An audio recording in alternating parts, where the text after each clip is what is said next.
असतील त्यांना दुय्यम दिलं होतं, त्यांना एकदम संहिता म्हणजे दंड देण्याचा त्यामध्ये उद्देश होता की जो काही गुन्हेगार असेल त्याला दंड देण्याची भावना त्यामागे होती. आणि आपल्यावरती म्हणजे दिंडोरी पोलीस स्टेशन अंतर्गत पोलीस पाटील लोकांची आज मीटिंग आयोजित केली होती. त्या मीटिंगचा हाच उद्देश होता की एक मंथली जी मीटिंग असते त्याप्रमाणेच ही मीटिंग होती, परंतु त्याला एक वेगळी किनार अशी होती की काल 1 जुलै रोजी भारताने नवीन 3 कायदे लागू केलेले आहेत. यामध्ये भारतीय न्याय संहिता आहे, भारतीय नागरिक सुरक्षा संहिता, भारतीय साक्ष अधिनियम असे 3 कायदे आहेत. ते नवीन कायदे लागू केलेले आहेत. याच्यापूर्वी जे कायदे होते IPC, CRPC आणि इंडियन एव्हिडन्स ॲक्ट, हे कायदे 30 जून रोजी संपुष्टात आलेले आहेत आणि त्याऐवजी हे 3 कायदे नव्याने लागू केलेले आहेत. तर या कायदे लागू करण्याचा उद्देश हाच आहे की हे जे पूर्वीचे कायदे होते ते जवळपास 1860 साली IPC झाला होता, 1873ला CRPC आणि 1872ला इंडियन एव्हिडन्स ॲक्ट, म्हणजे जवळपास 160 वर्षापूर्वीचे हे कायदे होते. आणि हे कायदे बनवताना इंग्रजांनी त्यांना भारतावरती राज्य करायचं होतं, त्या पद्धतीने ते बनवले होते. म्हणजे ते लोकांना न्याय देण्याच्या भूमिकेतून नव्हते, तर ते क्रिमिनलला दंड देण्याच्या भूमिकेतून होते. आणि त्या पद्धतीने ते कायदे आज 2024च्या 30 जूनपर्यंत ते लागू होते. परंतु केंद्र शासनाने यामध्ये आमूलाग्र बदल केले आणि लोकांना न्याय कसा देता येईल, म्हणजे याच्यामध्ये आपण नावातच बघितलं तर भारतीय दंड संहिता होता, दंड हे त्यामध्ये होता.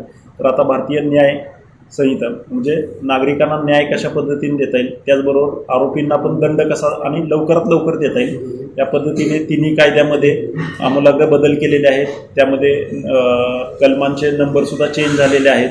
त्यामुळे आम्ही आज पोलीस पाटील यांना त्या कायद्याची तोंडओळख करून दिली की त्याच्यामध्ये काय चेंजेस आहेत आणि कशा पद्धतीने नव्या पद्धतीने त्यामध्ये तपास करता येईल आणि जास्तीत जास्त लवकर गुन्ह्याचं दोषारोप कसं न्यायालयात जाईल, लवकरात लवकर त्याला शिक्षा कशी होईल आणि पीडितला न्याय कसा देता येईल, या पद्धतीने कायद्यामध्ये चेंजेस केलेले आहेत. ते आम्ही त्यांना आज समजावून सांगितलेले आहेत आणि त्यांनीसुद्धा ते आत्मसात केले आहेत. आता त्यांनी ते प्रत्येक गावामध्ये त्यांच्या गावामध्ये ते मार्गदर्शन करणार आहेत, जेणेकरून सर्व कॉमन मॅनपर्यंत हा कायदा पोहोचेल आणि कायद्याची त्यांना तोंड ओळख होईल, हा आजचा उद्देश. जे नवीन कायदे तयार करण्यात आलेले आहेत, जे अंमलात आणण्यात आले, त्याच्यात सामान्य जनतेसाठी काही आमूलाग्र बदल करण्यात आलेले आहे का?